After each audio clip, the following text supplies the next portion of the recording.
இந்த வண்டி மெயின் நான் வச்சிருக்க காரணமே ஒன்று 2020 இந்த 2020 இந்த இயர் வந்து நான் மறக்கவே மாட்டேன்.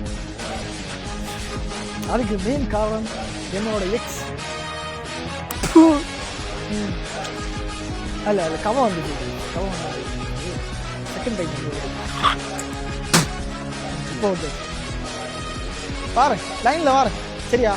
எக்ஸை வருவேன், ஃபீல் பண்ணாத, ஒன்றும் மறக்கல, அமைதியாக இருக்கிறதுனால சிச்சுவேஷன் நல்ல அமைதியாக இருக்கிறதுனால வருவேன் சரியா? வருவேன்னு சொன்னால் ஒன்றும் தேடி வருவாங்க எல்லாம் சொல்லலப்பா. நான் ஒருத்தன் மட்டும் பழி வாங்கினா அது லாஜிக்கா? அது தப்பு இல்லையா? நான் தப்பு பண்ணலை அப்படின்னு சொல்லலை. அது இன்னொரு வீடியோவை போடுறேன் கை. இந்த வீடியோவில் நம்ம அதை சேர்க்க வேண்டாம். தெவஞ்சா தெவைய வேண்டியதெல்லாம் தெவஞ்சு இல்லையா? என் மூஞ்சி நல்லா தெரியுதா?